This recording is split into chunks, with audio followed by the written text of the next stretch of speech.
ಮಂಗಳೂರಿಗೆ ನೀರು ಸರಬರಾಜು ಮಾಡಲು ನಿರ್ಮಾಣಗೊಂಡಿರುವ ತುಂಬೆ ವೆಂಟೆಡ್ ಡ್ಯಾಂನಿಂದ ಧುಮ್ಮಿಕ್ಕುವ ನೀರಿನ ರಭಸಕ್ಕೆ ಡ್ಯಾಂನ 2 ಪಾರ್ಶ್ವದ ಮಣ್ಣು ಕುಸಿತಗೊಂಡು ಅರ್ಧ ಎಕರೆಯಷ್ಟು ವಿಸ್ತೀರ್ಣದ ಕೃಷಿ ಭೂಮಿ ನೇತ್ರಾವತಿಯ ನದಿ ಪಾಲಾಗಿದೆ. ಮಂಗಳೂರಿಗೆ ನೀರು ಸರಬರಾಜು ಮಾಡಲು ನಿರ್ಮಾಣಗೊಂಡಿರುವ ತುಂಬೆ ವೆಂಟೆಡ್ ಡ್ಯಾಂನಿಂದ ಧುಮ್ಮಿಕ್ಕುವ ನೀರಿನ ರಭಸಕ್ಕೆ ಡ್ಯಾಂನ 2 ಪಾರ್ಶ್ವದ ಮಣ್ಣು ಕುಸಿತಗೊಂಡು ಅರ್ಧ ಎಕರೆಯಷ್ಟು ವಿಸ್ತೀರ್ಣದ ಕೃಷಿ ಭೂಮಿ ನೇತ್ರಾವತಿ ನದಿಯ ಪಾಲಾಗಿದೆ. ಅಪಾರ ಪ್ರಮಾಣದಲ್ಲಿ ಫಲ ನೀಡುವ ಅಡಕೆ, ತೆಂಗು,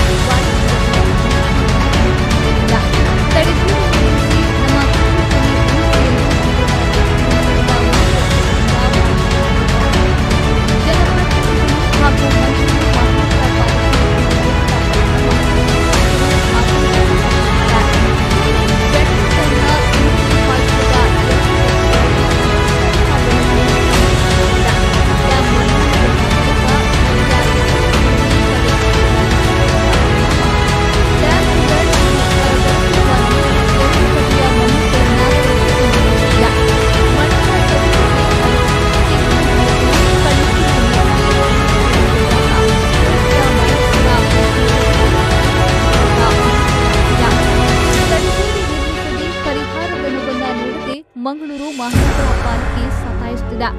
ನಮ್ಮ ಕೃಷಿ ಭೂಮಿ ನಾಶವಾದರೆ ಸಾಮೂಹಿಕ ಆತ್ಮಹತ್ಯೆಯೊಂದೇ ದಾರಿಯಂತೂ ನೊಂದುಕೊಳ್ಳುವ ಈ ರೈತರಿಗೆ ಮಂಗಳೂರು ಮಹಾನಗರ ಪಾಲಿಕೆ ಸ್ಪಂದಿಸದಿರುವುದು ಸ್ಥಳೀಯರ ಆಕ್ರೋಶಕ್ಕೆ ಈ ಜಾಗ ನಾವು ಕಷ್ಟಪಟ್ಟು ಬೆಳೆದ ಬೆಳೆ ಬರುವ ಎಲ್ಲ ಕೃಷಿ ಗಿಡಗಳೆಲ್ಲ ಇದರ ಉಂಟು. ಕಮ್ಮಿ ಅಂದರೆ ಒಂದು 40 ತೆಂಗಿನ ಮರ ಹೋಗಿದೆ.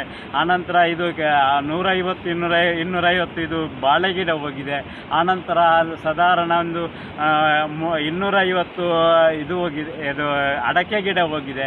ಆನಂತರ ಇದರ ಮಳೆಗಾಲದಲ್ಲಿ ಇಲ್ಲಿ ಬರುವುದಂದರೆ ತುಂಬ ಪ್ರಯಾಸ. ಅರ್ಧ ಇಲ್ಲಿ ನದಿಗೆ ಬೀಳುತ್ತೇವೆ ಎಂಬ ಭಾವನೆ ನಮಗೆ ಕಾಣ್ತಾ ಉಂಟು. ನಾವು ಆದಷ್ಟು ನಮ್ಮ ಇದರಲ್ಲಿ ಎಲ್ಲರಿಗೆ ತಿಳಿಸಿದ್ದೇವೆ. ಆದರೂ ಏನು ನಮ್ಮ ದುರದೃಷ್ಟವ ಏನೋ ಅದು ಅವರಿಗೆ ಬರಲಾಗಿಲ್ವ ಗೊತ್ತಿಲ್ಲ. ನಾವು ಇನ್ನನ್ನು ಯಾರು ದೇವರಲ್ಲಿ ಹೇಳ್ಬೇಕಂತ ಭಾವನೆ ಇದು ಮಾಡಿ ಇಷ್ಟು ಕಷ್ಟಪಟ್ಟು ಸಹಿಸಿಕೊಂಡು ಬಂದಿದ್ದೇವೆ. ನಾವು ತುಂಬ ಕಷ್ಟದಲ್ಲಿರುವವರು. ಕೃಷಿಯೇ ನಮಗೆ ಜೀವಾಳ. ಇವಾಗ ಕೃಷಿ ಅಂದರೆ ನಮಗೆ ಎಲರ್ಜಿ ಆಗಿಬಿಟ್ಟಿದೆ. ಅದಕ್ಕೆ ನಮಗೆ ದೇವರದಿಂದ ಈ ಜಾಗವನ್ನು ಯಾರಾದರೂ ಇದು ಮಾಡಿ ನಮಗೆ ಬೇರೆ ಜಾಗ ಕೊಟ್ಟರೆ ಇನ್ನಾದರೂ ದುಡಿಬಹುದು ಎಂಬ ಭಾವನೆ ನಮಗೆ ಅನಿಸ್ತದೆ. ಇದೆಲ್ಲ ಕಷ್ಟದಲ್ಲಿ ನಾವು ಜೀವನ ತೆಗೆದಿದ್ದೇವೆ. ಡ್ಯಾಂನಿಂದ ಕೊರತೆಗೆ ಒಳಗಾಗಿರುವ ಈ ಸ್ಥಳ ಗ್ರಾಮ ಪಂಚಾಯತ್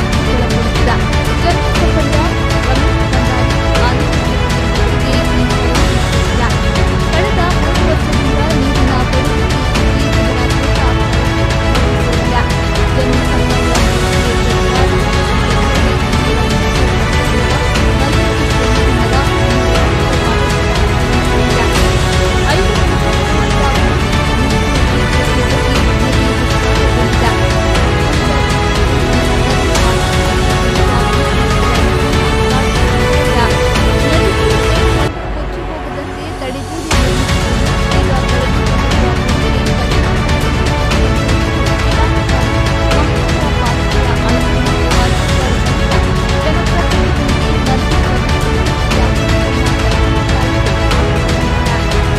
ಐನೂರು 100 ಮೀಟರ್ ಅಗಲದಲ್ಲಿ 600 ಮೀಟರ್ ಉದ್ದಕ್ಕೆ ಭೂಮಿ ಕೊರೆತಾಗಿ ಭೂಮಿಯನ್ನು ಈ ಅರಬ್ಬಿ ಸಮುದ್ರದ ಕಡಲು ಕೊರೆತೆಯಾಗಿ ಈ ತಾಯಿ ನೇತ್ರಾವತಿಯ ಈ ಹಾರ್ಬಟ್ಟಕ್ಕೆ ಇಷ್ಟು ಭೂಮಿಗಳು ಹೋಗಿದೆ. ಅಂದಾಜು ನನ್ನ ಪ್ರಕಾರ 1 ಎಕರೆ ಭೂಮಿ ನದಿ ಪಾಲಾಗಿದೆ ಅಂದಾಜು.